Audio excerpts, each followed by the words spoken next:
Yes, revolutionary greetings to you all, comrades. Feel most welcome. Greetings from wherever you're joining us. Welcome once again to this week's session for our consciousness study group. As usual, we are philosophical study grouping. We do study the philosophy and ideology for decolonization of Africa, written by Kwame Nkrumah himself, called Consciousness. And as usual, it's our tradition that every Thursday we meet for the last almost 3 years. We are continuing with our chapter 3, where we were looking at society and ideology. We've been moving into subtle instrument of ideologies, and now we are having to look at the value of man. Initially, before this, in our initial meeting or in our previous class, we were actually looking at a very interesting element on Nkrumah introducing the face of Africa. And Nkrumah said to us very interesting things. He said that one part that will end with the last paragraph was that the traditional face of Africa includes an attitude towards man, which can only be described in its social manifestation as being socialist.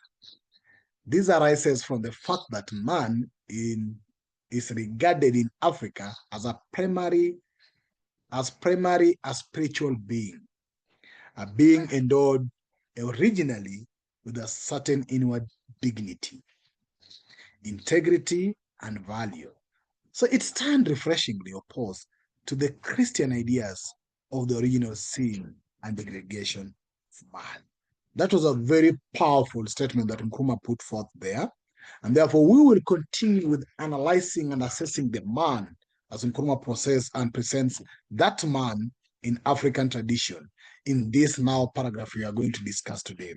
So bear in mind that previous paragraph where Nkrumah is trying now to introduce how a man or man in this case not male, man in this case is both male and female, how that being is viewed in African society. And Nkrumah says it's viewed, or that human being or man, in this case male and female, is viewed as in a socialist thinking.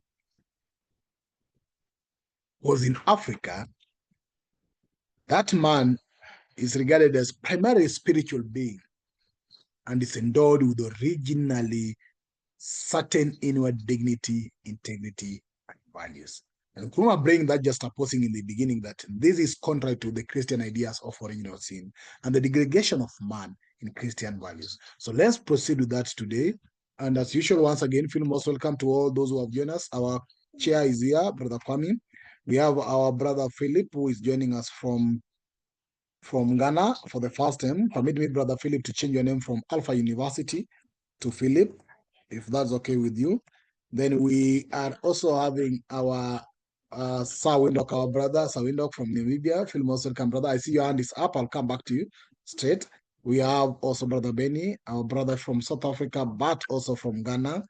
And we also have Sister Anita from Ghana as well. We have Elder Sam from South Africa as well, Sister Tapua from the neo-colonial territories, so-called Zimbabwe, as all of us are in neo-colonial territory that we must do away with so that we come to what we call the unified Africa.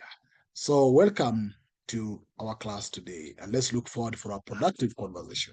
Before I go ahead, permit me to recognize the hand of Elder Sam, or Brother Windhoek. Sir Windhoek, please go ahead. Greetings, Brother Pigeon. Greetings to you. Greetings, everyone. Man, the previous paragraph, the one you highlighted flashly, I am concerned about the spiritual being vis-a-vis the Christian being. Is there any difference between the two beings? Yes, there is. Let me go through that quickly. So the Christian idea is that all are born in sin. The thing is that Adam and Eve, the parents of the current human race. Of course, this is before Anunnaki's intervention, which we won't go into now. But when he comes, he can go through it himself. So the Christian idea is that the current human race are all sinful. They've been born in sin. The only way that they can have redemption is to be cleansed with the blood of Jesus Christ. And anybody who is not cleansed with the blood of Jesus clearly has no dignity, has no integrity, and has no value, because you are a sinner. If you are a sinner, you have no dignity, you have no integrity, you have no value. That's a Christian position. And as far as need of salvation, that is a Christian message. The traditional face of Africa. Brother Kwame, just to let you know, we are losing you a bit on and off. So just to let you know that. Accept that view. It's not only, yes. Am I? Okay. No, yeah, we were losing you. Thank you for letting me know. Previously. So what did you miss? No, when you are starting from the Christian. Okay, which part did you miss so I can cover it again? Right. Okay. Where you ended the word dignity, integrity, and value. Right. So when you are a sinner, according to the Christian idea, you are a sinner. If you are a sinner, you have no dignity, you have no integrity, you have no value, because you're a sinner.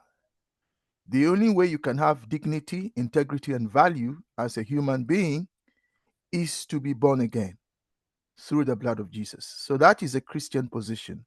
I hope you haven't lost me there. I hope I am still clear.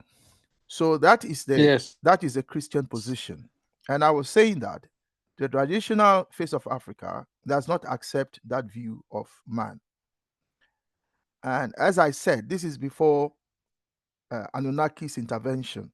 So he can explain when he's here or he gets to his turn, he can explain. But we do recognize that according to Genesis, God said, "Let us create man in our image." So that means that there wasn't just one person. There must be more than one person.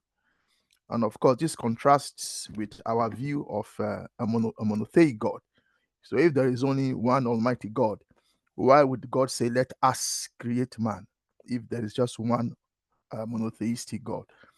But putting all that aside, because that's not the point here, the traditional face of Africa, say welcome, does not accept that. The traditional face of Africa believes that man, by man there, it means male and female, not just the male species, but the female species as well. That both male and female in Africa is regarded as primarily a spiritual being, having these spiritual qualities. And the spiritual qualities are dignity, inward dignity. It's inside you. You are born with it. It's part of you. You have integrity and you have value. So that is the traditional African position. And from this, you can then go on to other social dimensions like Ubuntu, and say that the reason we are, and the reason I am because we are, is because that from which I have come is of dignity, is of integrity, is of value. That is why I am, or I possess dignity, integrity, and value. So I hope that answers the question. If not, I'm happy to expound. Thank you. So, Windhoek?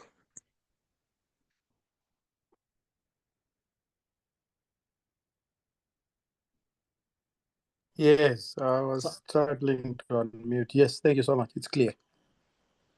Very clear. Okay. Is there any other person who might have issues in regards to that point, or whether what Brother Kwame has raised? It was just a flash. I was just doing a review of that to connect to this topic that you're going to do today, because the continuation of man, Sunguruma move deeper into it. But what Brother Kwame has explained to us, is there anybody who still have any question in regards to that, or anybody who seek clarification, or anybody want to clarify further? Is there anybody?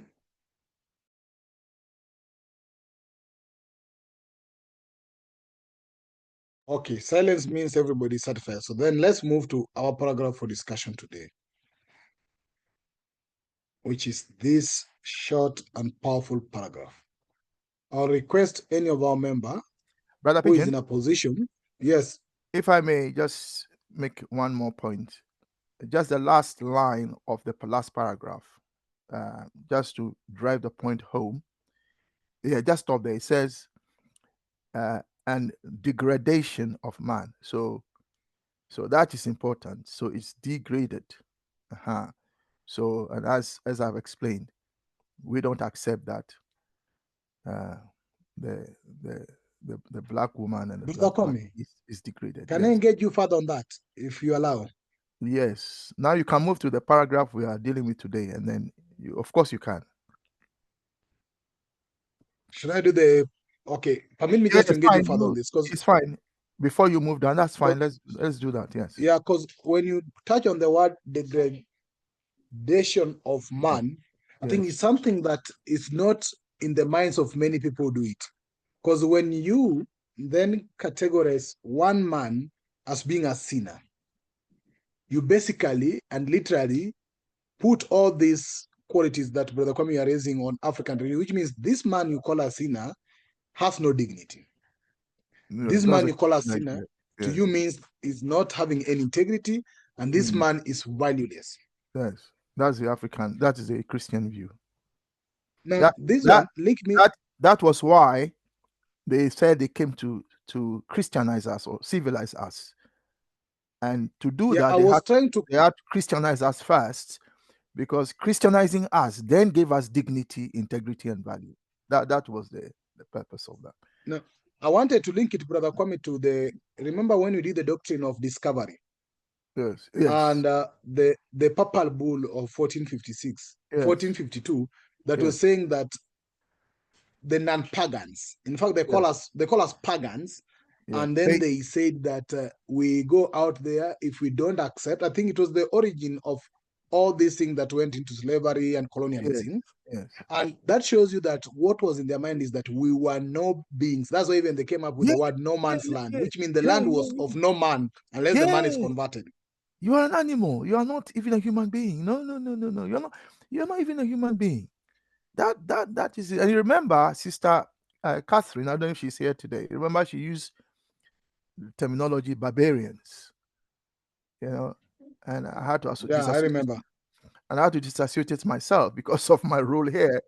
I will call into a disciplinary meeting if I'm seen to be endorsing such a position.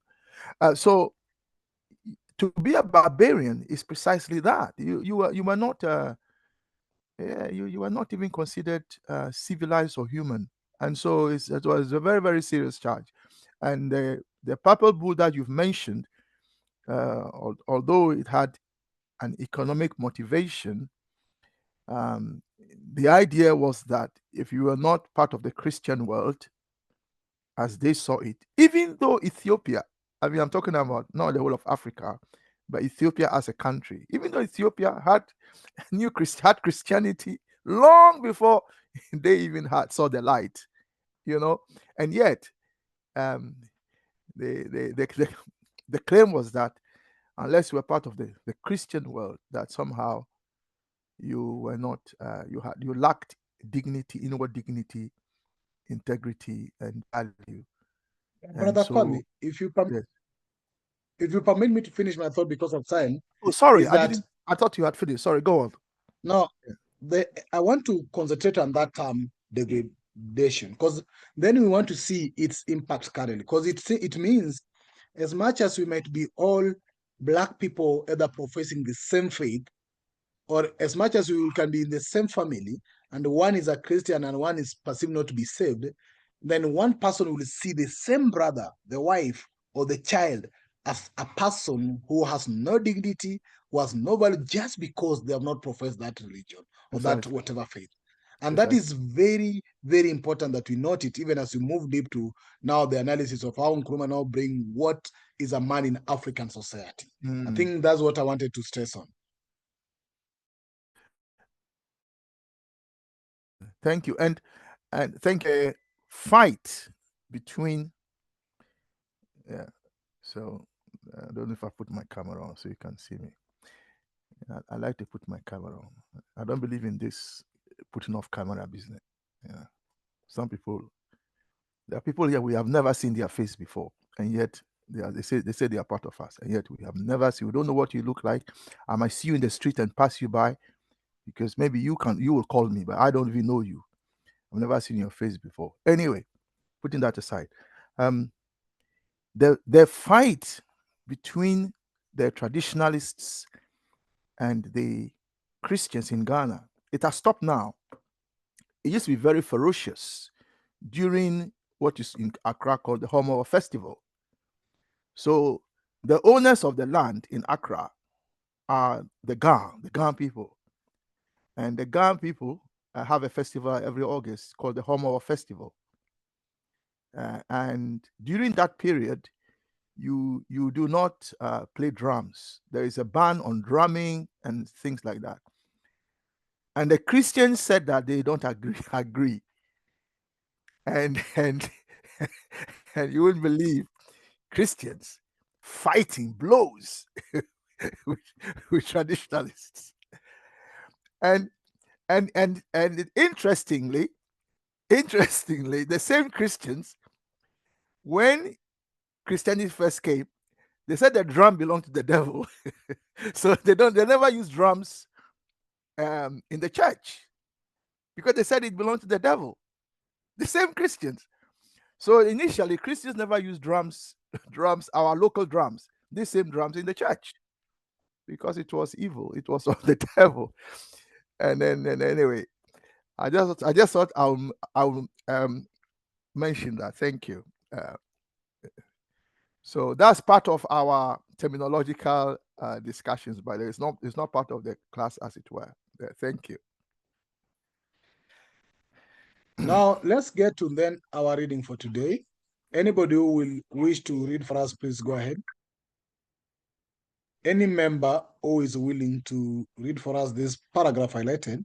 Then after the reading, we will define terms that need terminology that may need definition. Then we go straight to share our thoughts as usual. I haven't read for a long time, so let me read. Thank you. Yeah, please go ahead. Thank you. Thank you. The idea of the original value of man imposes duties of a socialist kind upon us. Sister Tapu, I'm just muting you, yeah? Just so, yeah. Thank you. Let me start again. This idea of the original value of man imposes duties of a socialist kind upon us. Herein lies the theoretical basis of African communalism. This theoretical basis expressed itself on the social level in terms of institutions such as the clan,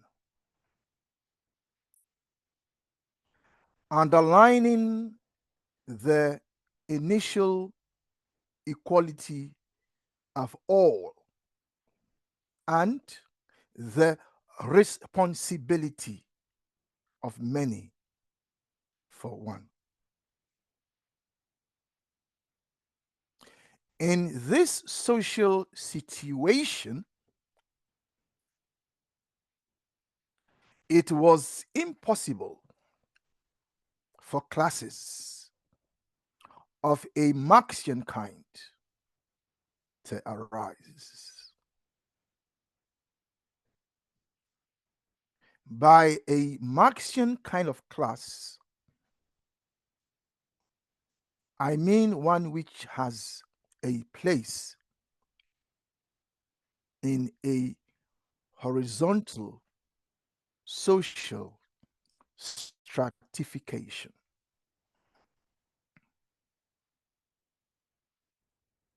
Here classes are related in such a way that there is a disproportion of economic and political power between them.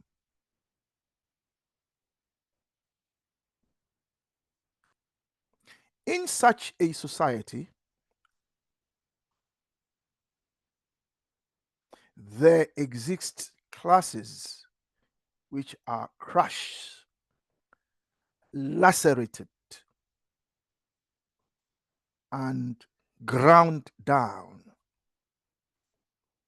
by the encumbrance of exploitation. One class sits upon the neck of another. End of reading.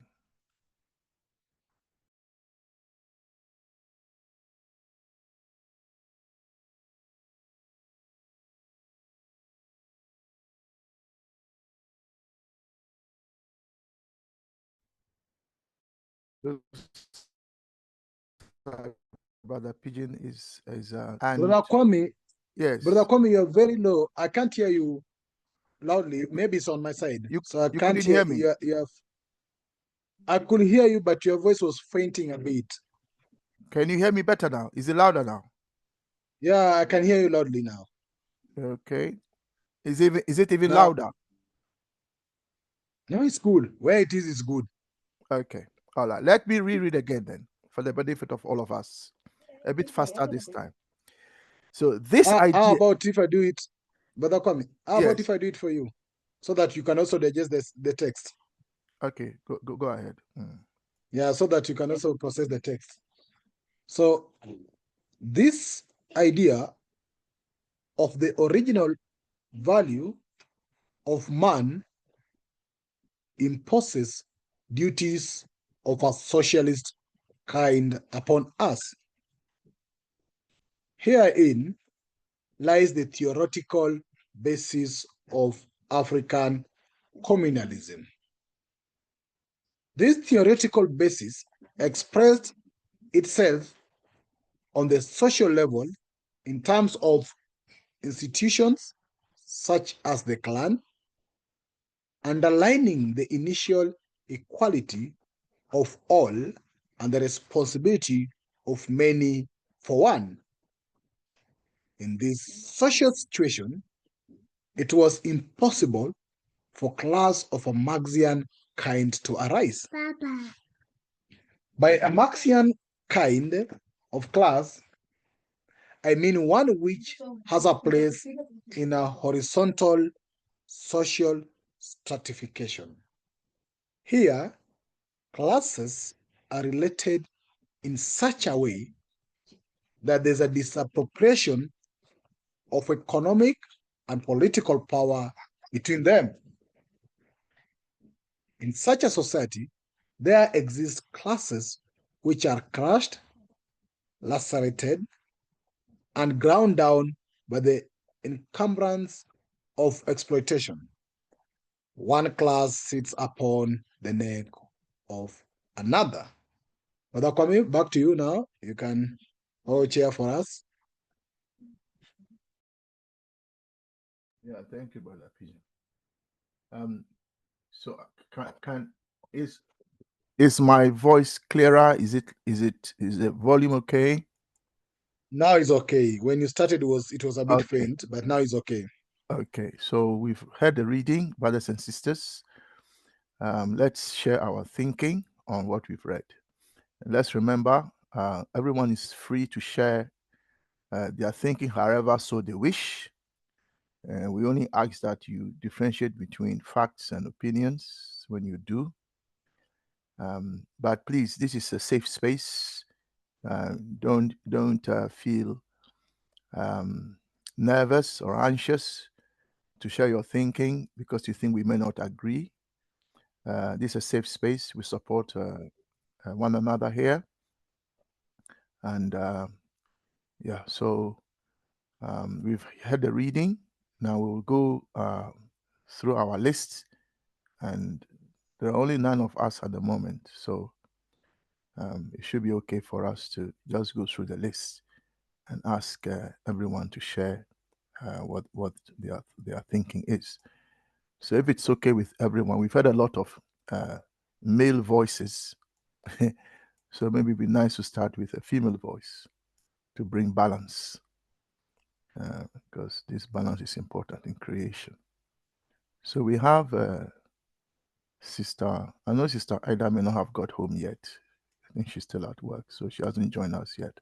But we have Sister Kanita, we have Sister Tapoa here with us. So if it's okay, the sisters can start for us. Sister Tapoa and Sister Kanita, which of you would like to start for us first? Either of you can start for us. Thank you.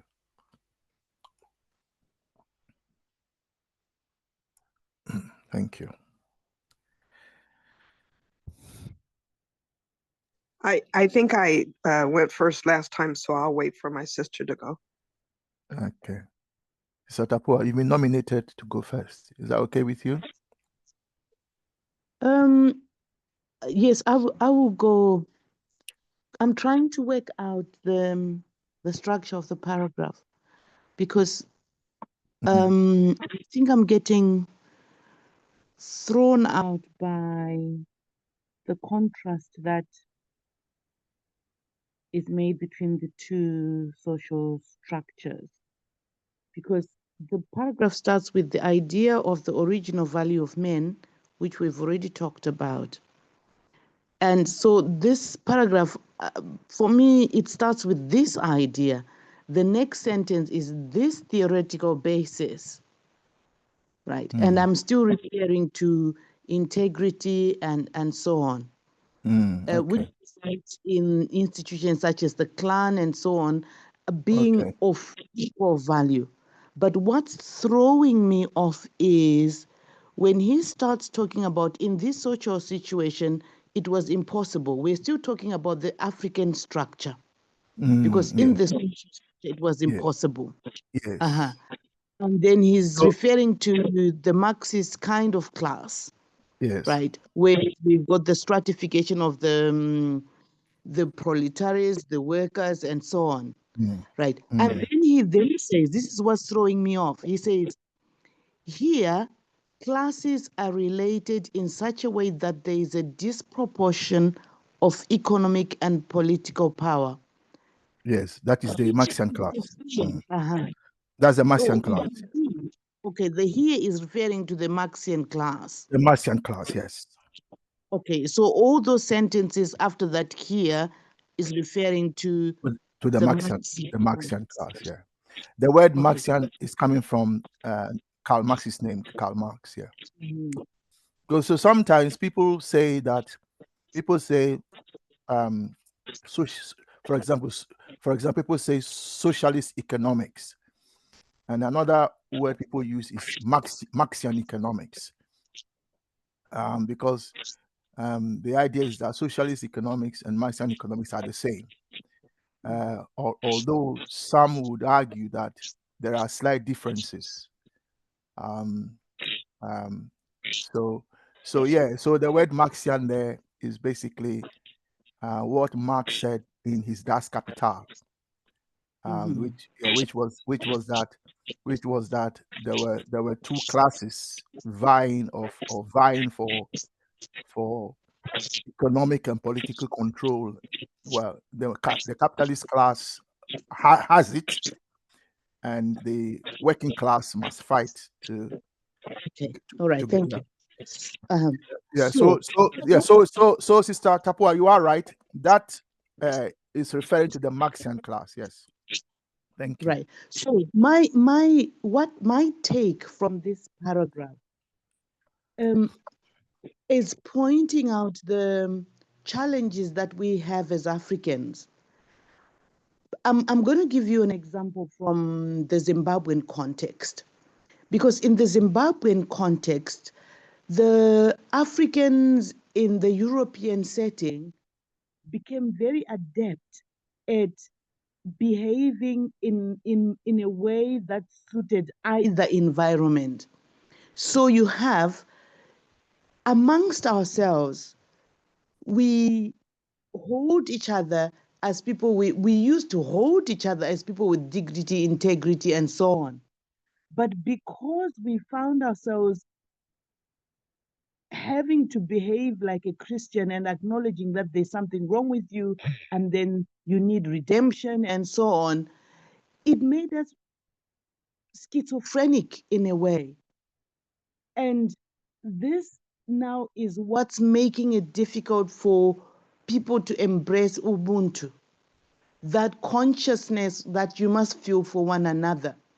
And I'm thinking of situations where leadership exploits, and people in our societies are feeling that laceration and crushing that Marx talks about as the encumbrance of exploitation. Because a lot of our people now are so focused and so injured by their experiences in a capitalist system, it's difficult for them to trust one another, especially after our struggle. Because, for example, we have a situation where our war veterans will come up and say they need to be paid because they fought the war. They're now beginning to fight for things for themselves, because whilst in the war mode, they were looking after everybody and saying everyone has integrity and everybody should be treated fairly. But now that we have a situation where there's full-blown exploitation, they're now starting to stand up for themselves, to separate themselves from the people, and to say, I had deserved this because I went to war. And now we're in a conflicting situation where people are saying, you went to war, but we supported you. You wouldn't have been able to fight if we'd not been on your side. So everybody went to war. And I think that's one of the problems, that the challenges that we're being faced with, where we have existence in two worlds, where we're talking about fairness, where it makes it even more disheartening and discouraging to be exploited by your own brother in a neo-colonial setting. Because when I see the people in charge, I see them as me. And you want to express Ubuntu, but when you see the result of how they're happy with where they are at the expense of the people and crushing them, it's very disheartening. I'll stop there for now for my contribution. Thank you. Yeah, thank you very much, Sister Tapua, as always. Very elucidative, very expository, and very enlightening. We thank you so much. Let's hear a male voice this time, and then we'll come back to Sister Kanita. Brother Sam, the voice of experience. I think you should come in at this point before Kanita then comes in. Thank you. Thank you, Brother Kwame, and good evening, everybody on the platform. Am I audible? Yes, you are. Thank you very much. Thank you. Brothers and sisters, I want to start from a position that I was reminded of last week on the Sunday International Solidarity Platform. And the thing they reminded me of is that we should take into cognizance that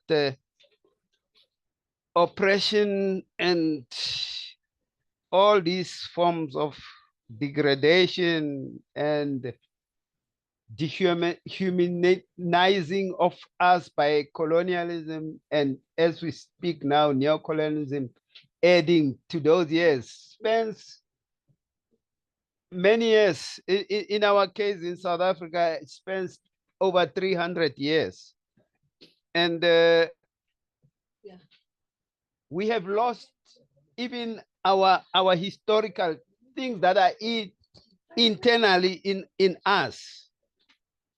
As Kwame is trying to do, is trying to go back and make sure that we find our bearing. We remind ourselves where we come from. And this is the best way that Kwame, being him, especially after experiencing all the shortfalls of the revolution that they waged. I think this is a brilliant way of saying, remember where you come from. And if we take that, the aspects of our revolution has been, we want to go back where we once were, where human beings were equal, where human beings were sharing equally. And this, to us in Africa, this has been part of our forebears. In the communal stages where they used to share, you know, when I grew up, I got part of that. It was almost towards the end. But my grandfather had his brothers and sisters around in one communal area. They had different houses, but they were all there. When we were eating, they were cooking from one fire to one pot, and we're all eating there communally. And it goes even into the economy of that stage. Nobody would be seen that this person does not have. We use the same the whole community that was around that place.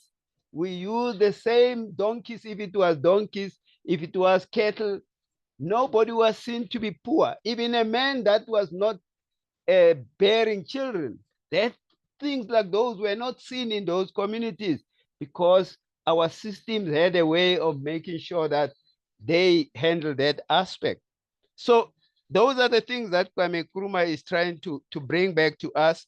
And he says, if you take those communal ways of living, they are not far from actually the socialist economy that we are talking about, where the means of production will be shared equally amongst the people, and the wealth of the country will be, or of that society, will be shared communally together. So we already have those bases, and we should guard against these segregations that colonialism wants to keep us under, where we see each other in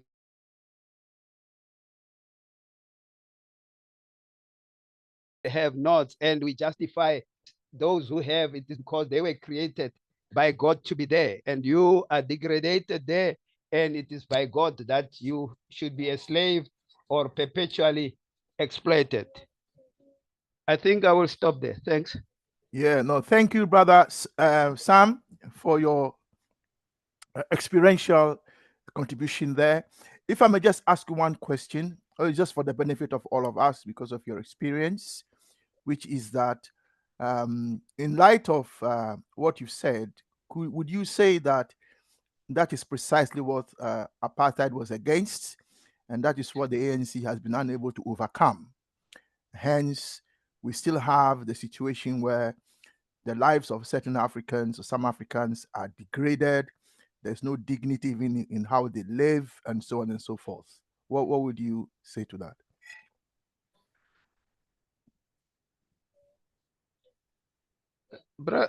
Brothers and sisters, I think for me, this part that I'm being asked about is the question of some of our revolutionaries losing their cardinal points, their reference points. And the way we say colonialism has been with us, and as I say, aided by neocolonialism for many years. So we tend to sleep, if you want to say that. We tend to fall into the folly of the many mazes and traps that are there. The frills, you know, it was easy for the colonialists to get us in South Africa. We were been in the struggle for a number of years. I think many of us, before I went into exile, the people that left South Africa in the 30s, 40s, starting to go out because of oppression in South Africa. So for me, if I spend more than 20 years outside, there are people who were there 40, 50 years outside the country. So when the time that seems to say freedom can come, the colonialists were easy. They had many things that they could use to make us fall into the trap. And one of the biggest folly that they used was to say, but you have been in the struggle for too long. Now it is time to come and share with us in this dispensation. And unfortunately, this is where the fall has been for us in Africa. When you don't set up goals of your revolution, when you don't set up what end state you want to see, when you will say, I am now free. And that is where the folly was with us, especially in South Africa. I'm not sure in other places. The people that were leading the revolution were given those frills and trappings that I'm talking about. And one of those big in South Africa was the Freedom Charter. And we call it the Freedom Cheetah because it really took the struggle away from our people. And the Freedom Charter started by saying, South Africa belongs to all who live in it. And brothers and sisters, I don't have to go and lecture about this. That was totally degrading, not only degrading, but was rejecting the whole purpose of the struggle, the purpose of our forefathers that fought the wars of resistance. The Freedom Charter took it away from them because then once you accepted that, South Africa belongs even to the colonialists that took land by force. And that is why we found ourselves in this. But because they've been too long in exile and people felt I must be in power before I pass on this world. And then they gave up to the struggle and joined this neo-colonial situation that we are facing. Thanks. I hope I've tried to answer the question. You have indeed, but then you brought them to ask a last question, which I hope you don't mind sharing. Because when you talk about going to exile, I remember when I was in secondary school, we had brothers and sisters from the Southern Africa. They were in school with us because of the struggle, because of the situation, the oppression. So we went to school with them, and they were in the same secondary schools with us, the same universities with us. And then eventually they all returned back home. First were the Zimbabweans. They left when Zimbabwe was declared independent, when the war was won in Zimbabwe. A lot of the comrades that were with us in secondary schools, they were always listening to the radio, and they left. Obviously, South Africa came much later in 1994. But the question I wanted to ask in terms of the trappings of the new colonial system and how the revolutionaries were lulled to sleep, I just wanted to ask you about this, that some of these fighters for the liberation of South Africa were leaders of mining unions, weren't they? And we know that the slaughter of miners happened under the leadership of some of these very trade unionists who were fighting for the workers who were being oppressed in this mining conglomerates. Is that right? Is that a fair way to put it? You might have to unmute yourself, Brother Sam, if you want to respond. Yes, Brother Kwame, it is true, but I think we need to put it into context. Mm. And if we have to go direct, most of the early unions, especially the powerful one, which came to be known as COSATU, started with NUM, National Union of Mine Workers, and those organizations were formed by the actual oppressors, basically. When they saw that consciousness is gaining into the workers and society, they decided let's help them to galvanize them, and then in the same way have these leaders already that we have identified to lead these workers. And so in a way, these leaders came as leaders that are going to champion the cause of the workers. But in fact, they were there pushing or implementing actually the program of the colonialists, basically. And you can look at in all directions in South Africa. The fact that we are sitting in this situation is derived from there. They were popularized, they were made popular, they were assisted, they were given all the aspects to grow those unions into big federations like COSATU. But they knew that basically these people will not go beyond what we have given the mandate of. And that mandate was, let's maintain the balance where we feel that the pressure is on, allow the pressure to go on. They allowed the unions to strike, they allowed the unions to stay at home and so forth. But when it had to come to the total transformation, that could not go. And we are in this state as we sit now, because these leaders were trapped from those early days. Thanks. Yeah, thank you very much. I won't ask any further questions. We are still hearing our thinking from what we have read, and what we have read is on the screen, and we are sharing our thinking. And Sister Tapua has shared her thinking first, nominated by Sister Kanita, and then Brother Sam shared his thinking, and then I asked him further questions on his thinking, which he has shared.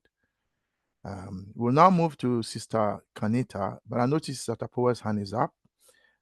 So I'll allow Sister Tapua to come in, and then we hear what Sister Kanita's thinking is. Yes, Sister Tapua. Thank you very much. I think like my brother said, we often got into the struggle without a concrete plan. Sorry, on Brother Tapua. Kwame. Sister Brother Tapua, Kwame. Yes, just so you know, your sound is a bit muffled. all right. Okay. It may just I be think I know. you step back a bit before you speak. Yeah, sorry, hold on, Sister Tapua. Brother Welcome wanted to say something. Yes, Brother Welcome. No. I just wanted to remind Sister Tapua of her voice quality. Right. Okay. Yeah. So it's the same. Thank you. Yes, go on, Sister Tapua. Okay. No, I wanted to say that I think, like my brother said, the dangers of galvanizing different groups into a struggle, and then Sister not. Tapua, Yes. can you speak Yes. closer to the mic? All right, I'll do that. Okay. I was saying the dangers Thank you. the dangers of getting into the struggle. You have to get lots of interest groups together to galvanize towards one aim. But without coming up with an end game of what it is that we're going to achieve, because that's where the conflict starts and splinters could start. So we went into the struggle being people who've been divided into classes already. So you have the petty bourgeoisie who were trying to get a space in town to run a business, and they were not allowed. You had the educated who were fighting for their children to be in the same schools as everybody else. And then you had the farmers and you had the workers. And the unfortunate bit is, just like we are in this group, with the people given the strength to organize and to analyze, the same thing with the workers, like my brother was saying, the trade unionists were the people who were educated, who could sit and discuss and analyze and understand what was going on. But when the colonialists use the same formula, it's almost like a dance. Once they see you getting enlightened, they will either send people in to be there with you, to control you from inside. And this is what we've failed to understand.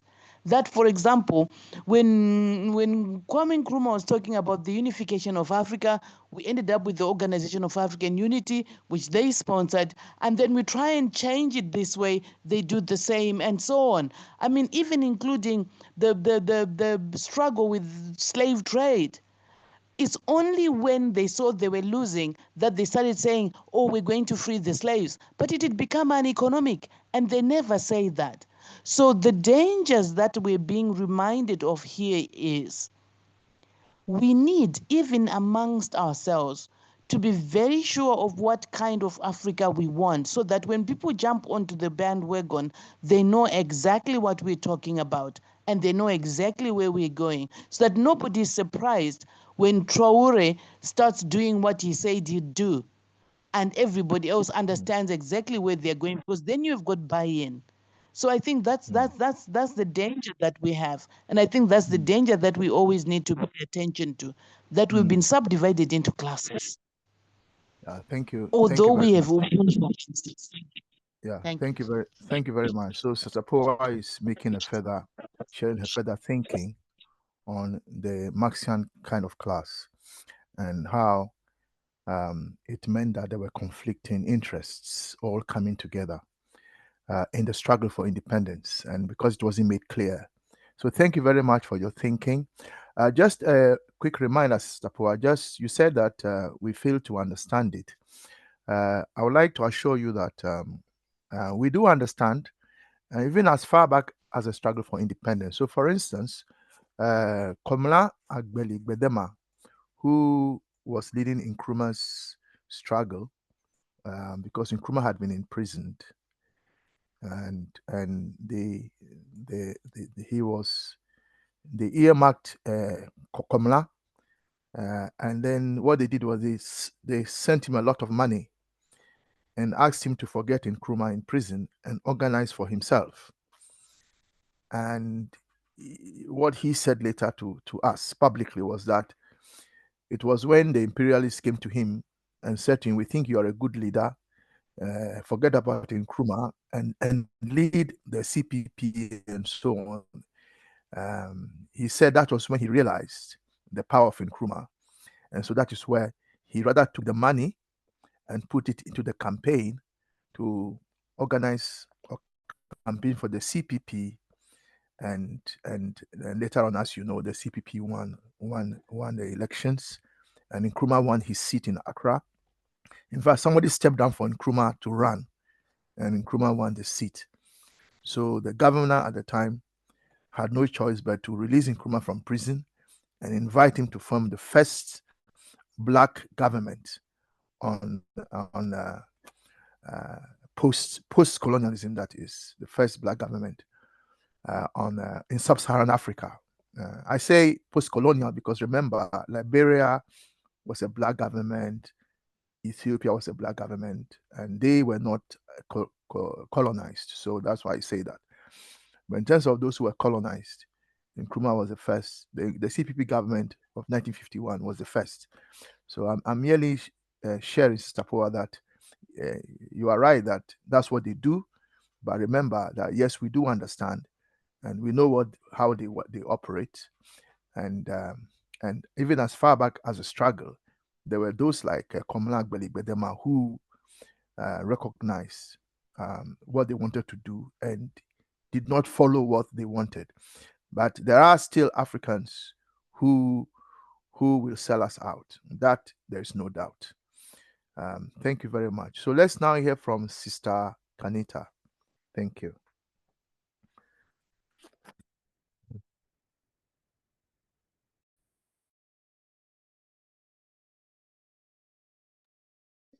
Okay, there we go. You know, I'm struggling with the software. Can you hear me? Yes, can you hear me? Yes, we can hear you. Okay. So I think I have I like what I'm hearing, by the way. I have a statement and a question. The statement, the first two sentences. Sister Kanita,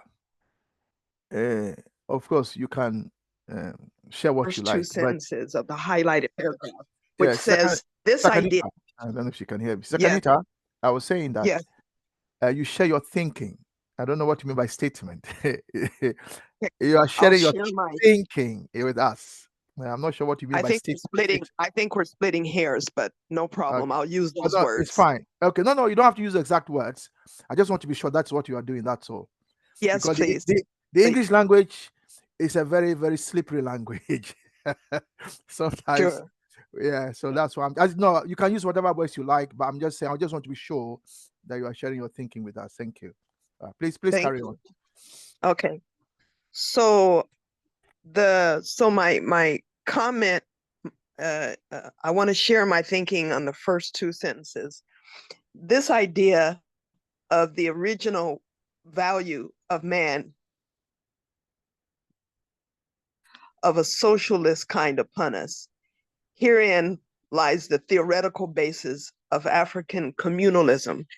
And as I reread those two sentences, it strikes me, in my opinion of those two sentences, that it's a bit of the cart before the horse, that it is rather the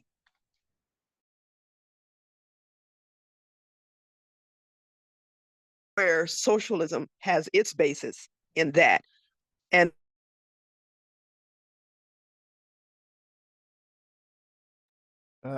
social is a software. It is a software of. I don't know if it's just me, but you seem to be breaking. Okay. Yeah. I don't know if others are having the same experience. The same experience. Yeah. Okay. Okay. So am I breaking? Well, you can continue. If you are, I'll let you know. Okay. So my idea of this is that under sorry, can you, Sakanita, go back to where you said is putting the cart when you put the two sentences together. Go back there. Yes, it's putting the cart for the horse in that African communalism predates socialism. And that whereas socialism is a software of governance that mandates people adhere to its tenets, communalism is not legislated. So my thinking is that it's a cart before the horse issue. So that's why I'm thinking that. With the third sentence, I have a question. And I'll read the third sentence. This theoretical basis expressed itself on the social level in terms of institutions such as the clan, underlining the initial equity of all and the responsibility of many for one. And I'm wondering whether this theoretical basis expressed itself on the social level only. Is it the social level only, or is it also expressed in other areas such as spirituality or science or something like that? That's my question for that sentence. Okay, you finished? Yes, please. Yeah, so can you explain again so we understand your thinking, what you mean by the cart before the horse with respect to the two sentences, just so we are clear what your thinking is?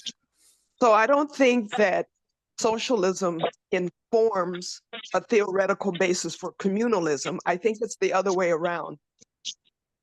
Right. So, okay. Yes. Okay. So where in those two sentences does it say that? So just so we are all clear. It says that herein lies the theoretical basis of African communalism. Yeah, it doesn't say So socialism. Yeah, so it's talking about, it's referring to the previous sentence regarding socialism. And it's saying herein lies the theoretical basis of African communalism. Yeah, so I want to understand. So African communalism. So this sentence, the second sentence is saying that African communalism is part of the structure of African society. That's what No, that it's sentence. saying that it's socialist. The socialist, this duty. Let me read it. The idea of the original value of man imposes duties of a socialist kind upon us. Yes, correct. And so when I see that word socialist kind in the context of what we're talking about, I think of socialism. Yeah, you have a problem with do you have a problem with socialism? If you don't mind me asking. I have a problem with the order. Okay. That's what I have a problem with. Okay, I think the order there is correct. Maybe it's the way you are reading it. What it's saying is that African communalism was not called socialism. And African communalism, which some will call Ubuntu, has always been with us. And Brother Sam has explained, for instance, that in the example he's giving, and you can give your own examples. I can give examples. Even today in African language, we say one person doesn't eat. Amade kamadwanu, which literally means one person doesn't eat. So in our society, eating has always been, we sit around the table, we all eat together from the same bowl. That expresses the African communalism. This has been with us for as long as our forefathers can tell. So that is what that is saying. That has been with us. Now, in the context in which Nkrumah was operating, there was a man, a Jewish man called Karl Marx, who came up with this book called The Socialist Manifesto, who then was persecuted, ran to England, where he got asylum in England, and then he went to the British Library, and then he was able to work for years with Engels. I noticed you've put something in the chat, Sister Kanita, so I'm drawing also on that. Yes, please. So working with Engels, he comes out with the book called Das Kapital. And Das Kapital is a classic anatomy of capitalism. Remember, before that, it was Adam Smith who put forward the classical textbook on the wealth of nations. And in the structure of in scholarship, in terms of what is called political economy, as opposed to economics, which came later, there are three big names in what is called classical political economy. They are Adam Smith, who was the first to write. Karl Marx is the inheritor of Adam Smith. So he's seen in that discipline as the big name that, if you like, inherited Adam Smith. After Adam Smith, after Karl Marx came another Jewish guy called David Ricardo, also a political economist. The problem was that the argument of these. So even when you go back to Adam Smith, the argument was that if you ask a question, what is the source of value? The question was labor. And when you look at Adam Smith, that is all Adam Smith said. Adam Smith didn't say capital was a source of value. He also said labor. Karl Marx took that up. So did David Ricardo. The problem was that the capitalist class didn't like that. Because if labor is a source of value, then it means what? It means then what about all the capital that they are contributing? and the capitalist class wanted to control the wealth. So what they did was they invested in a new kind of political economy, and that is what today is called economics. So economics actually was born in order to serve the capitalist class. I'm saying all this to explain what we are reading, because I always keep saying that when you are reading Constantism, it assumes you know a lot. It assumes you bring a lot. That is why the Pigeon, but building on the work of Brother Michael, we've put together a dictionary, like words to explain terminologies, so that people who come to the book really have these understandings, and that helps. Anyway, now remember that all this we are talking about, the African society is existing. We've always been here. African communalism was part of us. Now, out of the work of Karl Marx, then comes the Communist Manifesto, and then the idea that society can be organized on the basis of communism and socialism, right? So in the context in which Nkrumah was working, socialism was a big, if you like, umbrella theoretical ideological position within which everyone was fighting, and it was the socialists or communists against the capitalists. I won't go into the Politburo of the Soviet Union and why some of our brothers left that and came to Nkrumah, and so we won't get into all that now. But the point I am making is that this socialism that was the international context within which Nkrumah was working had to be redefined with respect to African communalism. To say that the socialism that was being talked about had an indigenous form that we Africans were practicing. So if anybody is saying that in the context in which they were fighting, if anybody is saying that socialism is where we must all go, let's all be clear. All you are talking about is socialists, duties of a socialist kind, if you like, and so on and so forth, that we should take care of one another. But Africa had that already. So I just want to let you understand that this is not saying what you are saying. The way you are reading it, I understand the way you are reading it, but keep in mind that African communalism did not come after socialists. Socialism was invented by Karl Marx. African communalism was there long before Karl Marx was born, and so it cannot precede African communalism. So, but the reason Nkrumah may have put the first sentence there was because of the previous paragraph, because he talked about the original value of man.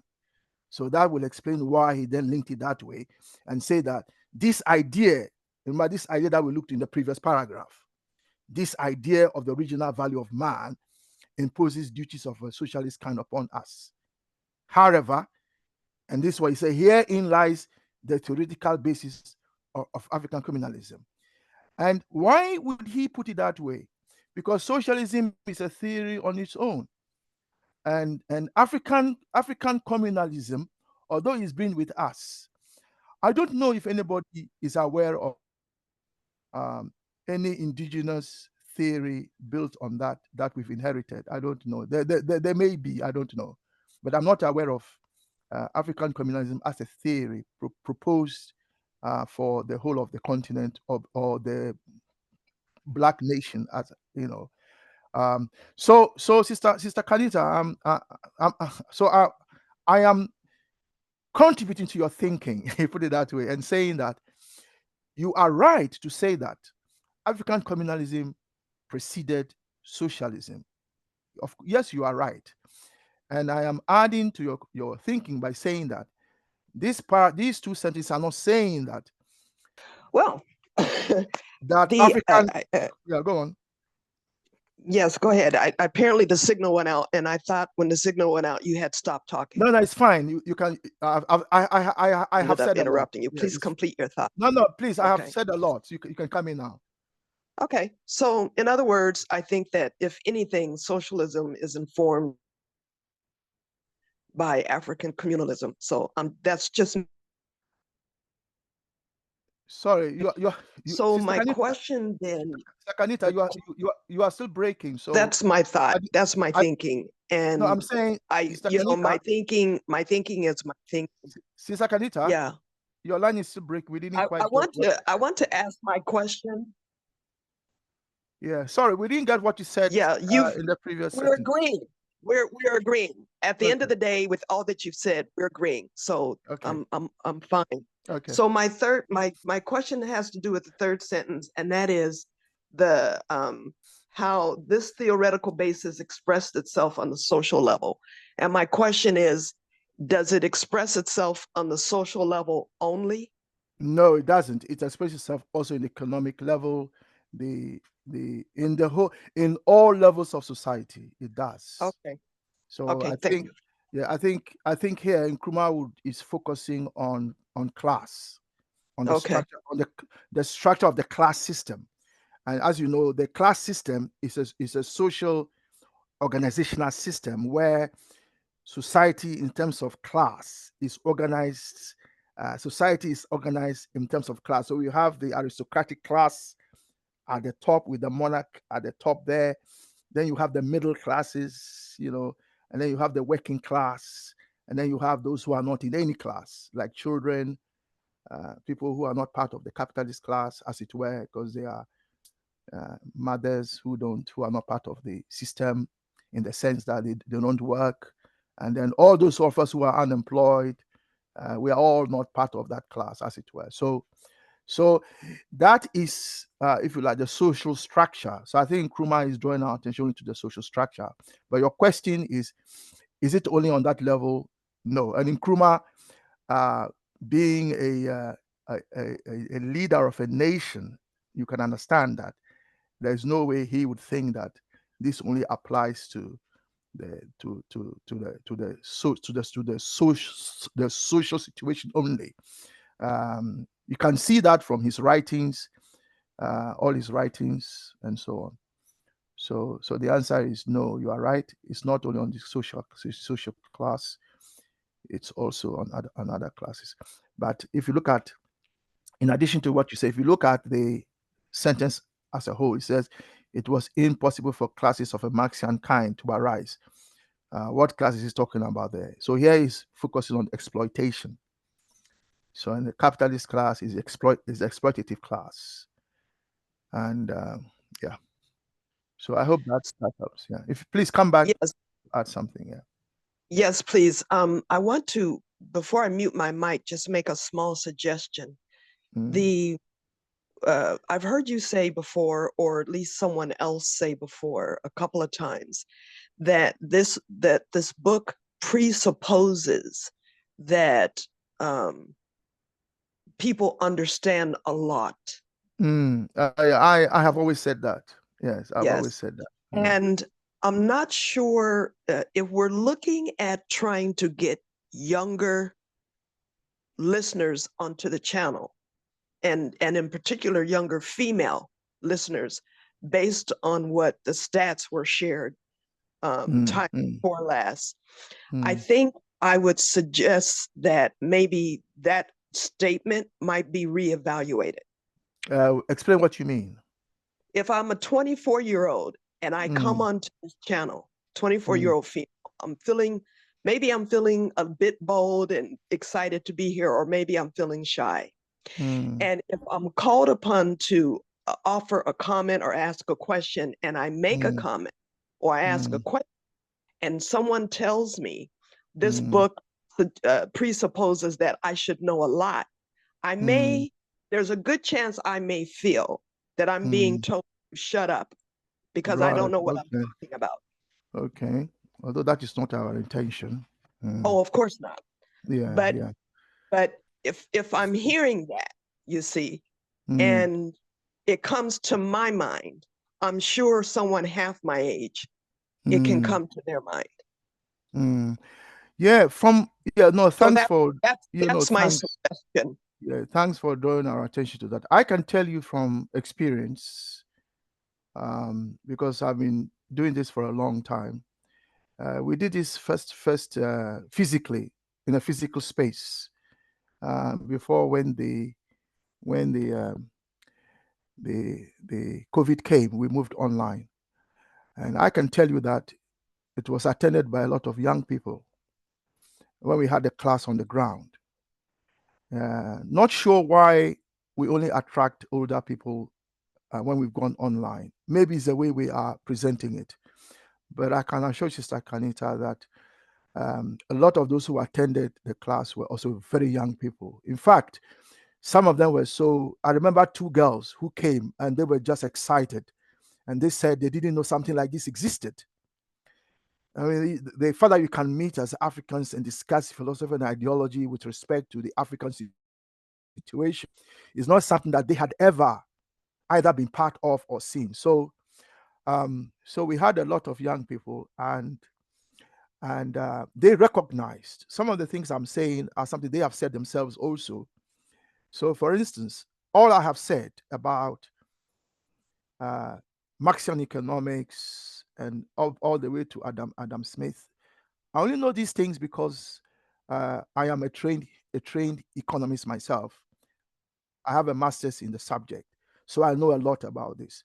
Now, if you are not conversant with that history, you can read this and share your thinking, but you're not conversant with that.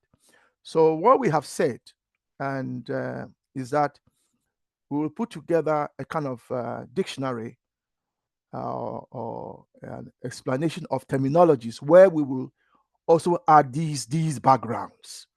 So when you come in, we will give that to you to read so that you are conversant with the background.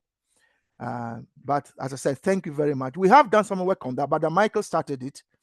He came together with a dictionary. Brother Pigeon has built on it, and we are just waiting to,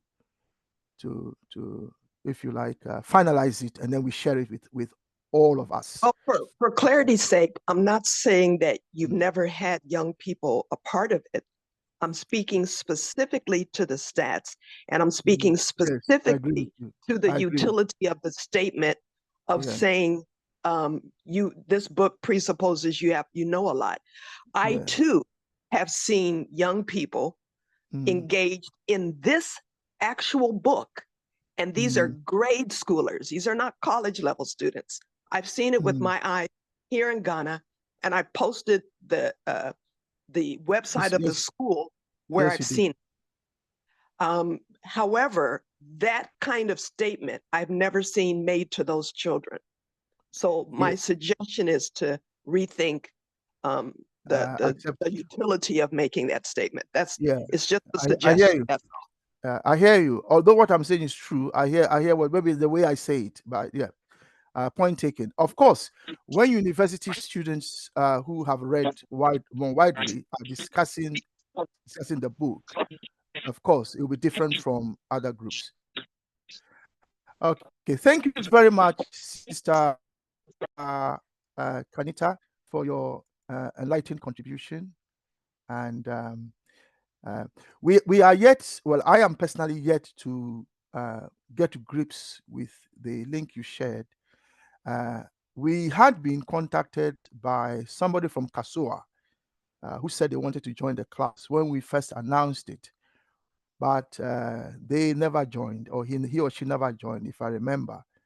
So when I heard you saying that there is a school in Kasua, my mind went to the fact that could that brother or sister, I think it was a brother, be from that particular environment. But what we should do is to link ourselves with them. So once again, thank you for sharing your thinking.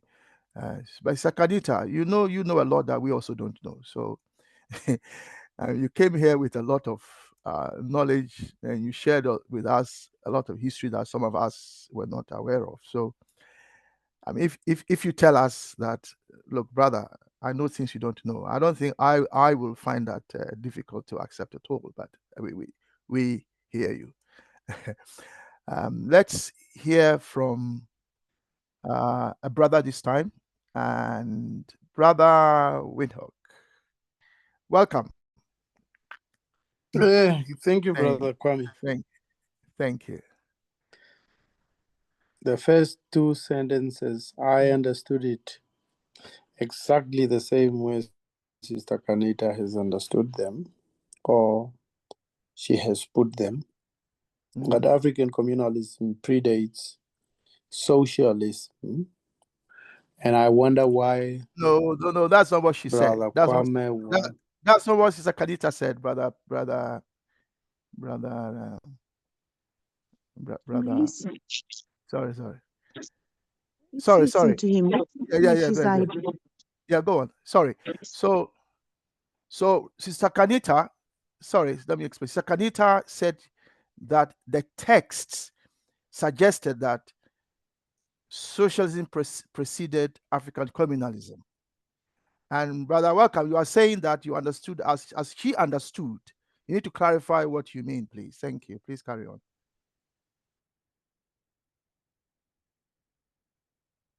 Now I'm completely lost. So I'll What Sakanita said was that rather rest. when what Sakanita said was that the two sentences her reading is that Nkrumah is saying that socialism preceded African communalism. That is how she read it. And then when I explained that African communalism precedes socialism and gave the history, then she and I agreed on the historical, the historicity.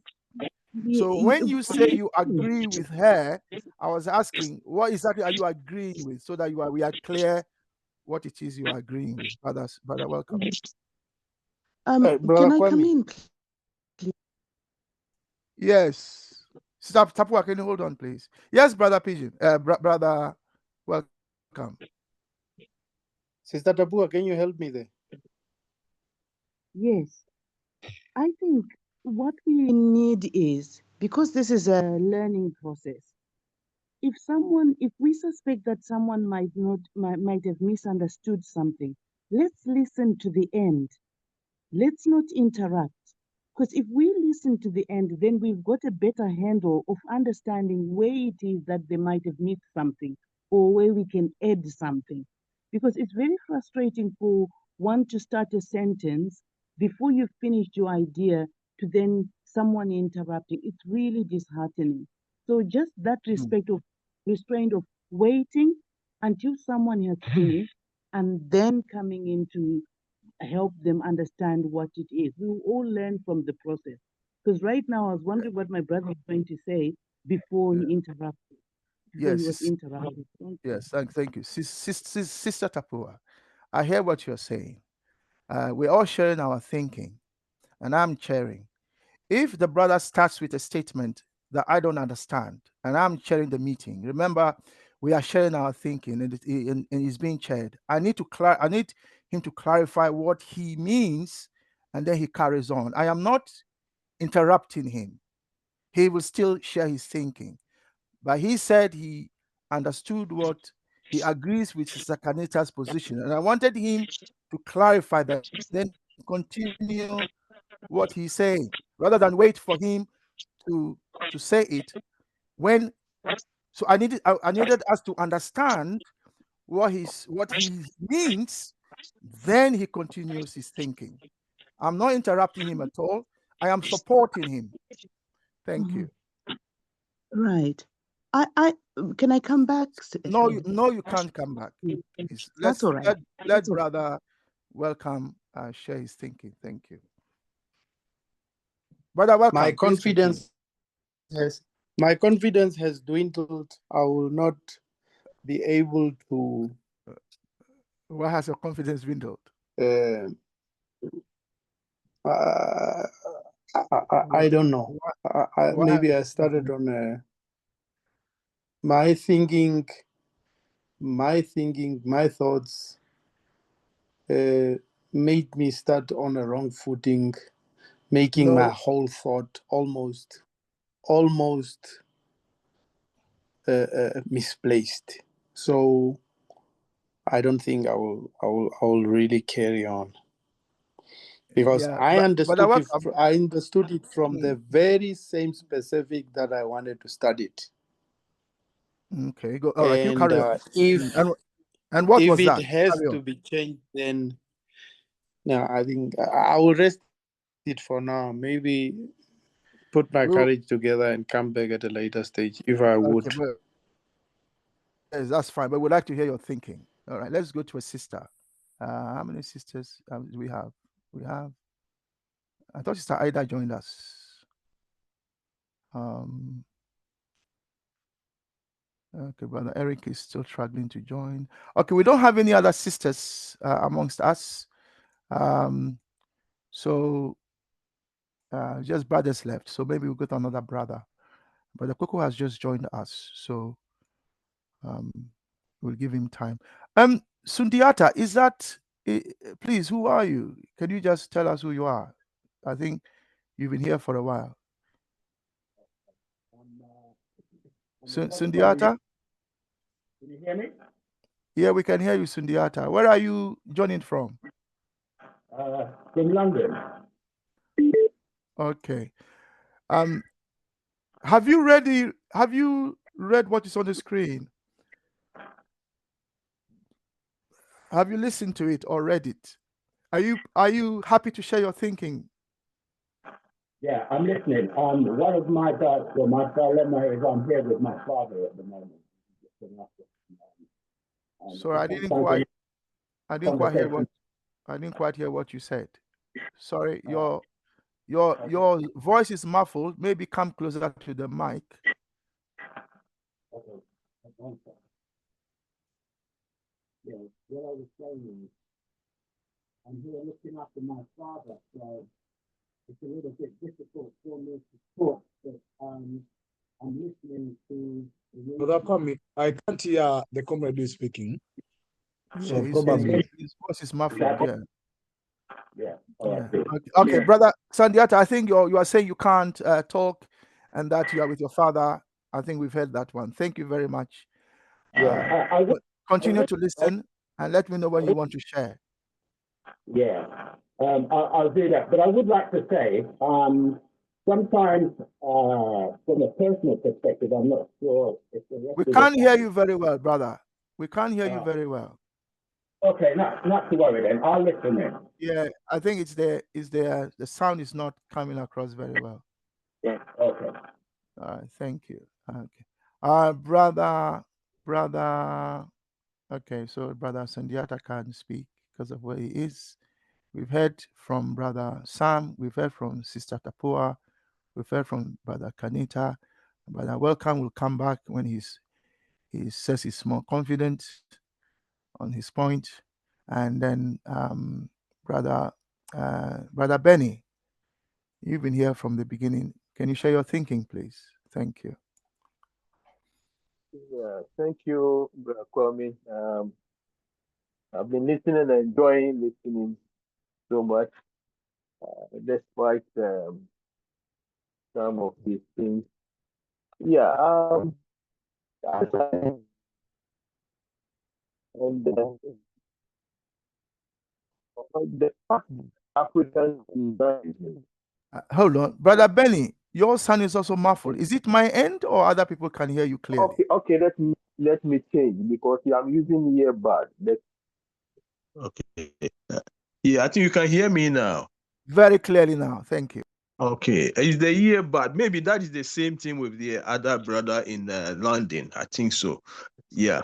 You see, Nkrumah is African, Ghanaian, knowing a lot about cocoa farms and the way we use labor in Ghana. And I have done a study on that where even to date, you go to a cocoa farmer, he rents labor, maybe somebody from the north or from Burkina or somebody from Niger.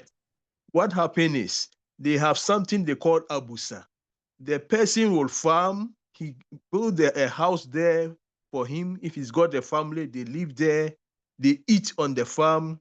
And then when the harvest comes, they break it into 3 parts. And then one part goes to the labor, you see, as his share. And then the owner also takes 2. You see, this system helps these kind of laborers to, even at a point, they are able to acquire their own lands, you see. But if we compare this to the kind of labor system that we have learned from the West Europeans, it's more exploitative, because you end up getting nothing for yourself and the future, even despite where they have this social security and the rest. It's not sufficient to keep you going when you are on retirement, you see. So I feel that as our great man Paul has actually spelled this out clearly, it will be good if we can actually, in this critical moment that we have a lot of labor disputes, we are thinking of African unity.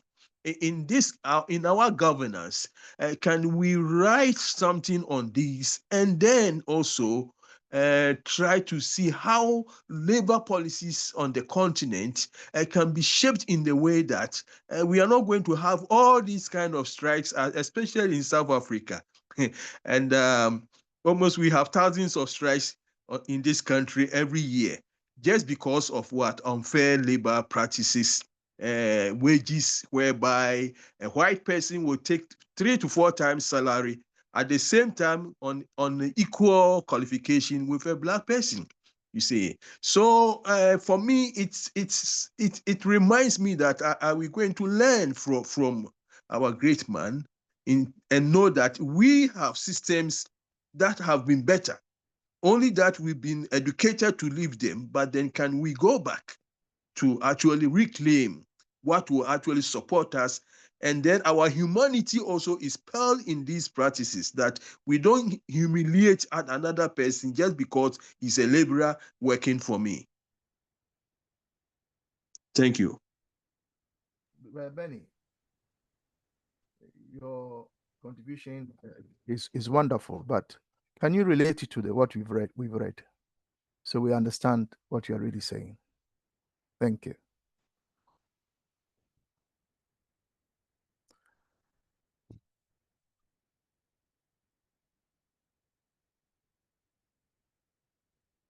Brother Benny, you are not to unmute yourself. Okay. Yeah. What? Yeah. You are muted. I'm saying relate what you said to what we've read, so that we are clearer what it is the thinking you are sharing. Because I think what you are sharing yes, has yeah, it's linked to what we are reading, but it's not related. yeah, it relates in the sense that Marxism, in terms of Marx social, social theory, if you let me put it that way, it's assumed as maybe the earliest, but even theories are not things we will say that a theory comes from what you have observed, and then you are able to say that it's something that can be repeated, and then use that as a measure or as interpretive framework. But it doesn't necessarily mean that whatever is there shouldn't be given the credit for that matter. So I think it's in the academic sphere that maybe some of these problems arise, that we try to make writers look as if they are the god of whatever they try to propound or talk about. But from what Nkrumah is saying, for me, it's as much as he loved socialism and Marxism and the rest, yet he recognized the fact that on this continent, it's not like we are newcomers to, but then our systems can contribute much to our progress than maybe what we will learn from elsewhere. I mean, that is how I actually, my thinking from it is in that way, please. So Brother Benny, are you saying that, the example you have given is evidence that indeed in Africa we had horizontal social stratification and not a vertical social stratification like the one Marx was talking about? Is that what you are saying? That is until even within the period of colonization, especially in West Africa, where we didn't have a lot of white people, our social systems, in terms of the parity of it continue to exist, and you find the rich and the poor people mixed together within a town or society. Brother Benny, you are saying that you have evidence that what Nkrumah is saying here is correct, that indeed there was no disproportion of economic and political power with those who own the land and employ the people from Burkinabe and so on. And that, like you said, the product was shared in 3 parts, and they were even given 1 part, and they could even go on to own land, which in Europe workers could not do, which is what you are saying. Yeah. Exactly, please. Thank you very much. Thank you very much for your evidence. So let's hear from, we've got 2 hands up. Both hands have spoken already. So let's avoid what we had in the past where some people hadn't spoken and we had run out of time. So I'll come back to those with their hands up. So Sandiata, are you able to now come back and speak because you've sorted out your mic? Is that what it is? Sundiata,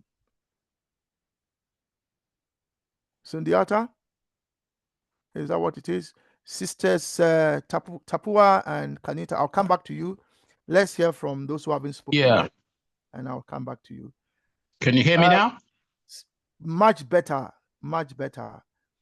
Did you want to share your thinking? I did, just briefly.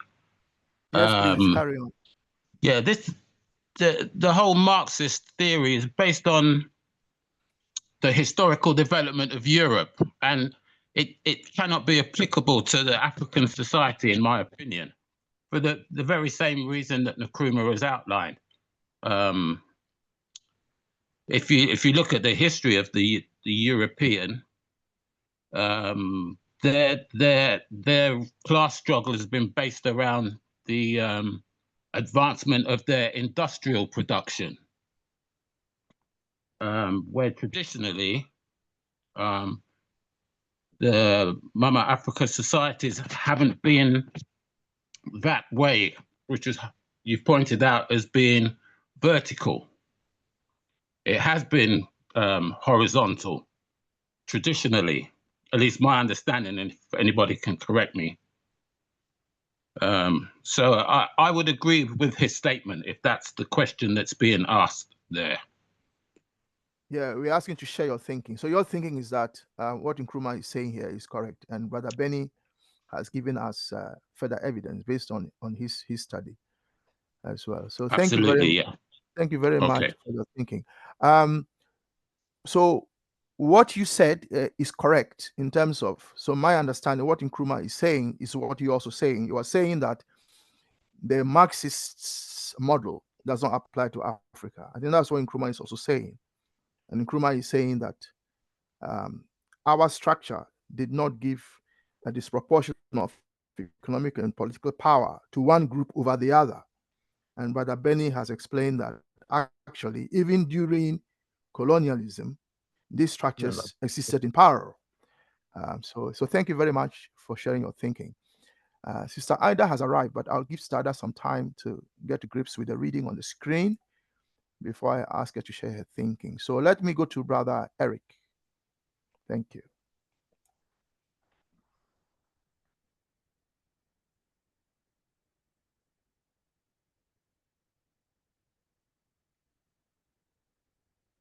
Brother Eric?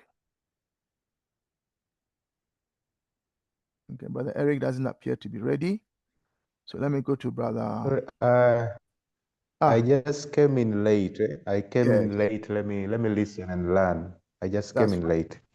That's fine. Come in when you are ready. Let me go to Brother Welcome, who may have now recovered his confidence. Although we're all students in this space, by the way. Nobody knows more than anybody. We are all equal in this space. And it's something we have said as part of our modus operandi, that when we come to this space, nobody is more equal than another person. We're all equal in this space. And the reason we're all equal is very simple. We all have minds to think, and everybody's thinking is just as important as somebody else's thinking. We're all sharing our thinking. So nobody has more right to think than somebody else. Of course, we think differently. That's true. But we all have the right to think however we want to think. So let me go to Brother Welcome. Brother Welcome.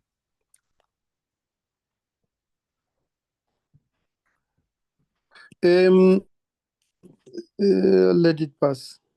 Okay. I'll come back to you later. Let's go to Brother Sister Kanita. Is it okay to hear other people first before I come back to you, or do you want to do an intervention, like a point of order, which is okay? Well, it's kind of an intervention, I think. Okay. Yeah, point of order is fine. Yeah, carry on. Okay. It has to do with the term theory and theorem. And we have to, as we continue to go forward, we have to be careful to keep the two separate. They're not the same.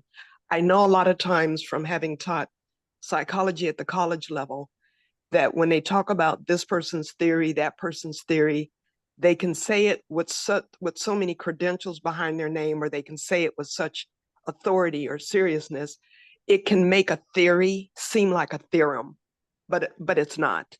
And so we have to be careful, as the previous speaker, when he was using the word theory, it brought that memory to my mind, that we want to always make a distinction between that which has not been proven, but just postulated, which is a theory, and that which has been proven, which is a theorem. That's all I wanted to say. Yeah, thank you very much. So in light of your exposition then, what Brother Benny is saying is that this is a theorem. It's a historical theorem. And Brother Sundiata has also come in and weighed in on that. They are saying that this is a theorem, that indeed No, a theory. No, they are saying, I'm saying that based on your clarification, they are saying it's a theorem that African society was horizontal, that it wasn't like Europe. Correct. That's what I'm saying. Thank you very much for bringing that linguistic clarity. Thank you so much. So let's hear from Brother Coco. Brother Komi, yeah, we have Geranunaki and Brother Coco. Yes. So, and you haven't spoken either. So I have you all in mind. I'm going through the list to see who hasn't spoken. Today is a good day. You won't believe we've only done 1 hour. Is that correct? We've only done 1 hour. Finishing. We're finishing in the next. Are we? Oh, wow! I thought we were doing that 1 hour. How time flies. I know how time flies. Let's hear from Brother Coco then.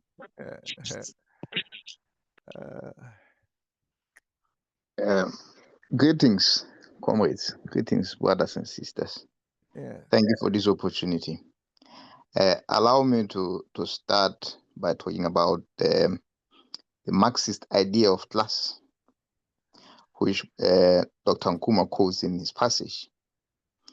Here, we are told that in Karl Marx theory, society, if you remember, was divided into classes based on economic position or economic power, mainly on who owns what and then who works for who.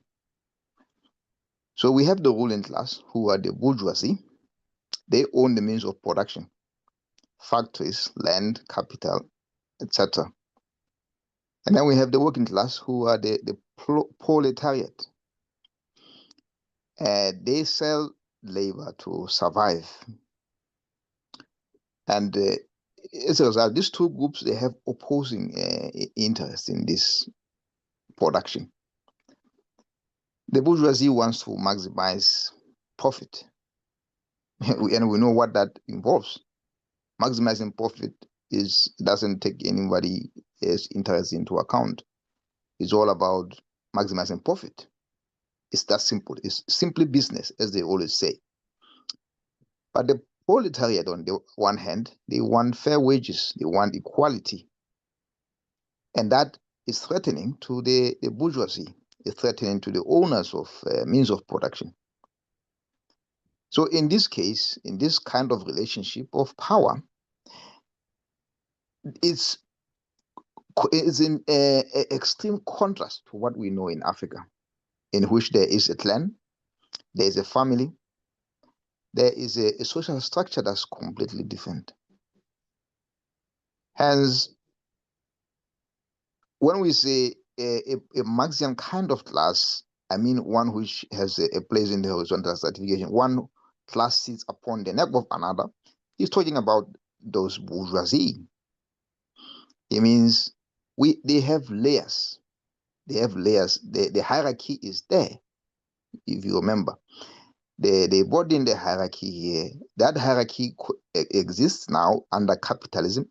It used to exist under feudalism, which is primarily what they came to Africa bearing initially. The king had all the power before the king was challenged, or before Cromwell was killed, or before the French Revolution. But after that, there were some reforms. Still, there is that hierarchy. It still exists. But in our case, contrast that to our case, where we know that we share resources, we share responsibilities. No one sits on the neck of another. There's no class. And society is organized around equality, cooperation, egalitarianism, not economic domination. So when we always say, I am because we are, or I mean, we are because you are, is that element. What goes around comes around. Is that Ubuntu, where we say motu kimotu kabatu. A person is only a person because of other people around them. So this is what he's trying to say. And in a summary, he is saying Africa has its own structures, its own ways of doing things. We don't have to import everything. We can take what we have as Africans, that should take the resources we have, the structure of our society, and everything, and then build on that, not just import everything without questioning it. I hope that is clear, but I'm happy to take questions if there are. Thank you very much for sharing your thinking. Because of time, I'll go to the next person. We don't normally go beyond 9, this time 8 o'clock UK time. I will seek your indulgence for us to hear the others, and then we can bring the meeting to a close. I completely Are we starting at 6 now? I completely misread the time. No, well, brother, it's Accra Kwame. time. Accra time. So But that means Accra and London are the same time now. We went into the same time. yeah, that means we've done 2 hours. When do we start? Did you start at 6 then? 6 o'clock, yes. Don't we start at 7? No, we started at 6. Why? Because Accra time is 6, and that's 6 o'clock But here we're as both well. Accra and London are the same time now. Yes, and we start at 6. So that's why people like Benny started coming in at 6. Okay. I did explain there was some confusion in terms of time, but that's understandable because the time for us changes. So so we started at 6 Accra time. And 6 Accra time for us was 7 at some point, if you remember. And so that's what the confusion is. But what it means is that mentally you are ready for another hour. Anyway, but for those who it's midnight, you can imagine they want to go to bed. All right, so let's hear from Brother Sam. What time is it now in South Africa?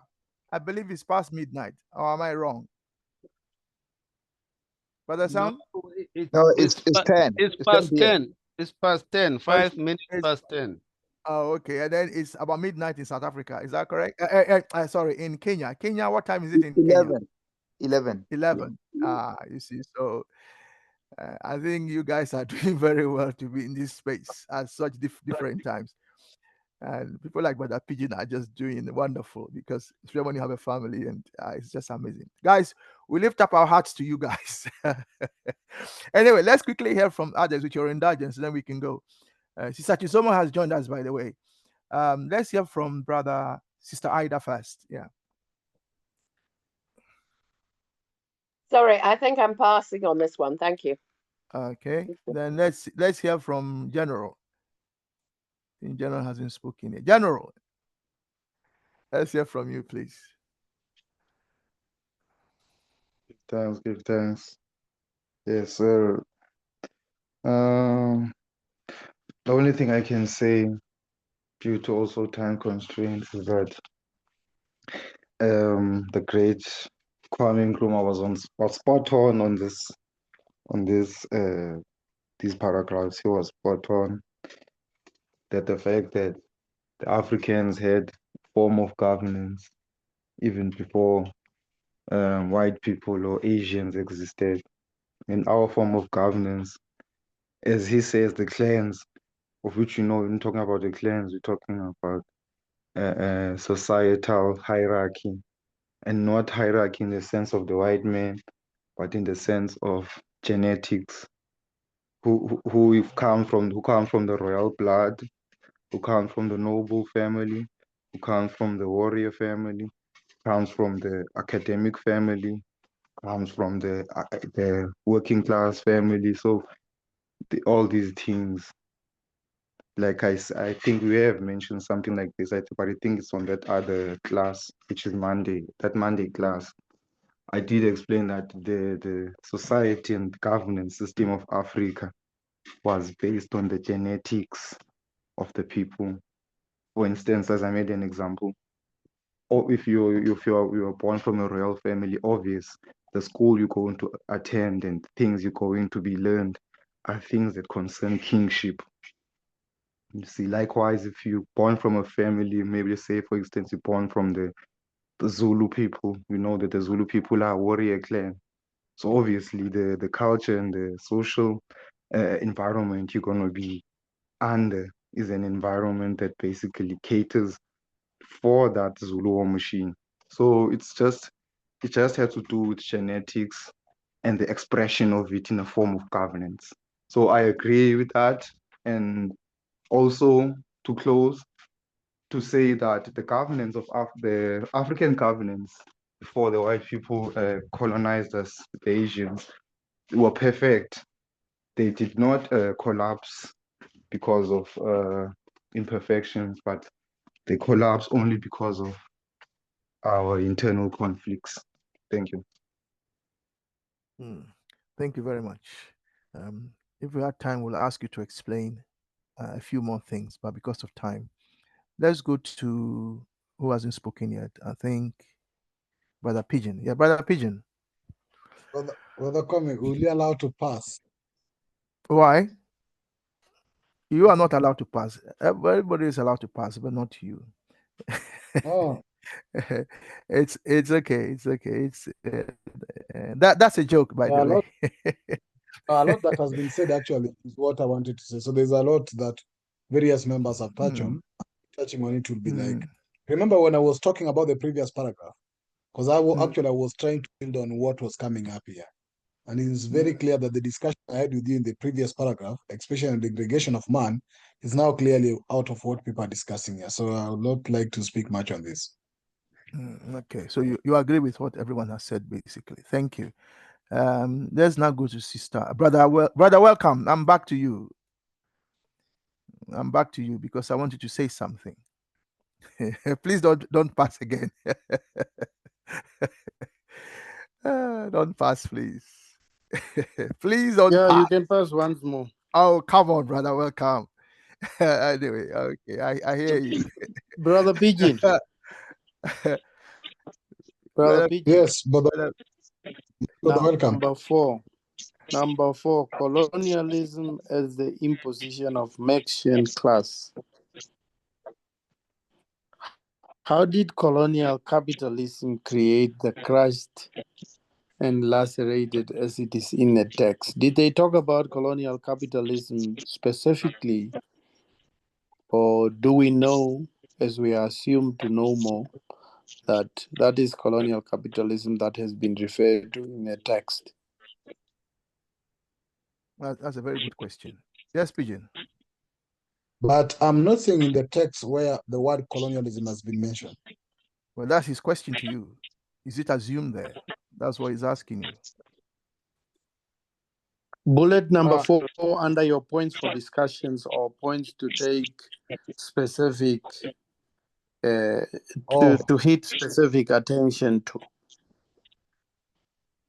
Yeah, and then you see colonialism, which is actually close to capitalism in terms of its is whether the principle of colonialism was all about class structure. Because in colonialism you had the masters, the kings, and the rest, and then we all were turned to servants and everything else.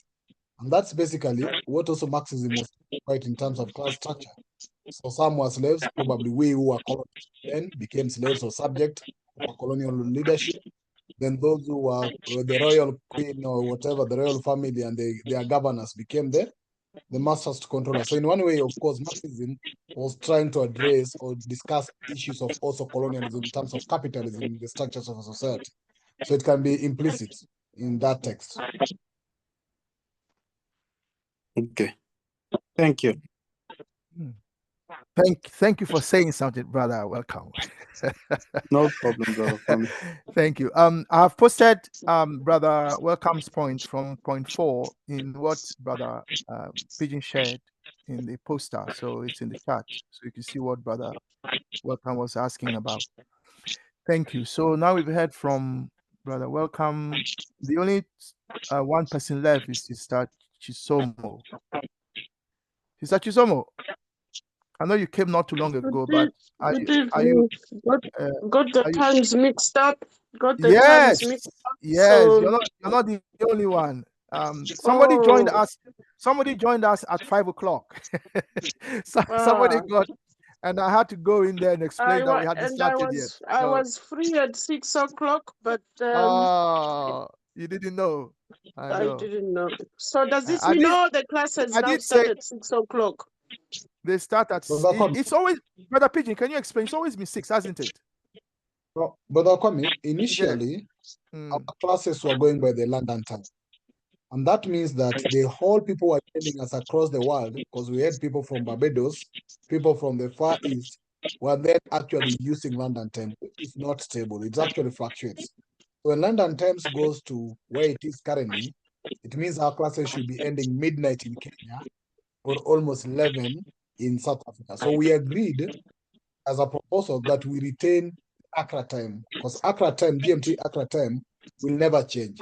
So whether the London people's time switch back or on, they just have to stick to Accra time so that then we don't interfere with the global timeline in America, in Caribbean. Then Pigeon, then in that case, we should have started at 7 Accra time then, from what you are saying. No, all along, we have been starting 6 p.m. Accra time, which is always 9 p.m. Kenyan time, all along.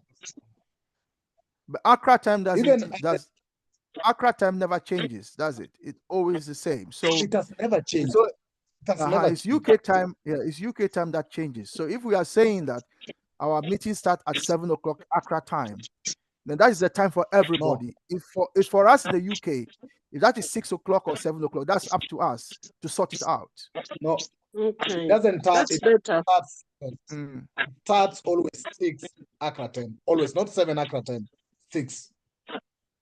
It also changes in America as well. America, the American time changes. Yeah. So we are using Accra time. But you see, so we use Accra. You see, so we use Accra time, the one in the notice. Because that one doesn't change. But what it means, Pigeon, let's look at this again out of this meeting. What it means is that it will be 7 o'clock Accra time, not 6 o'clock, which will coincide with sometime with 6 o'clock our time, and then in winter it will be 7 o'clock Accra time. But that is for us to sort out in the UK. Brother Kwame. Yes. Let's sort this out. Let's sort this out of the meeting. Yes. Because of time. The implication is if you agree 7 o'clock Accra time, then it means meetings will be ending midnight in Kenya. Correct. And that's why we agreed we use 6 p.m. Accra time so that it ends 11. Correct. In Kenya, 11 rather than midnight. So that's why we have been retaining 6 rather than 7. So if we are all okay, let's just stick with 6 Accra. So the notice, like now, actually 1 hour. Yes. So the notice will say 6 o'clock Accra time. Then we have to sort our own time. Yes. From that 6 o'clock, which is what, 7 o'clock, or which is 6 o'clock UK time? Now it's your 6 o'clock. Now it is your 6 o'clock. But so we are now the same. Yeah. Now it's your 6 o'clock. But before today, it was 7 your time when your winter and summer thing was. Summer but time. Now it's 6 o'clock. Okay. Got it. Okay, thank you. So, all right, so that's sorted out. So it's 6 to 8 p.m. Accra time. Thank you. So we've heard from Sister Chizomo. Did you want to share your thinking? No, I didn't hear anything, so I can't really comment on anything at the moment. Sorry. Thank you. So, brothers and sisters, we've come to the end of the session. There's one more hand up. Not sure whether it's a point of order. Brother Coco, his hand is up. Let's hear him, and then we bring the meeting to a close. And maybe Sister Tapua may want to say something, because I think she wanted to say something earlier. I can't see Sister Tapua. I think she may have dropped out. Yes, Brother Coco. I wanted to do a quick correction to my brother Anunnaki. That correction. Okay. Yeah. You want to share your thinking. quick one. Share your thinking. I'm not sure about correction, but go on. Yeah. We didn't have the kings or the princes and princesses going through their own education separately from everyone else. We had the peer system.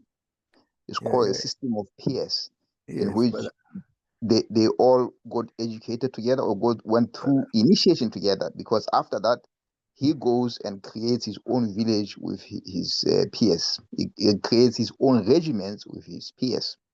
So everything they all do together from that time onward. But Shaka, in his case, he came in and abolished the initiation system. They then went through the regiments.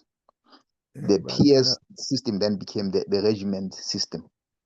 Brother Coco. Thank you. Brother Coco. Brother Coco. That's why I said let's leave that for now, because that will open a whole conversation. What Brother General is talking about the Anunnaki as the origin of black people. You are talking about what happened later. You are talking about two different things. So all right. That's why I said when he shared it that there are issues to do with what he meant by genetics and so on. But we can't go into that now, also because of time. Thank you. And if we need to, then we will discuss that as part of our ideology and philosophy class on a Thursday, if that comes up. Next time. Thank you. Yeah. But brother, you remember General has shared with us, he's had a session in which he talked about this. Brother PG, maybe you can dig that up for us, where he gave a presentation on the Anunnaki.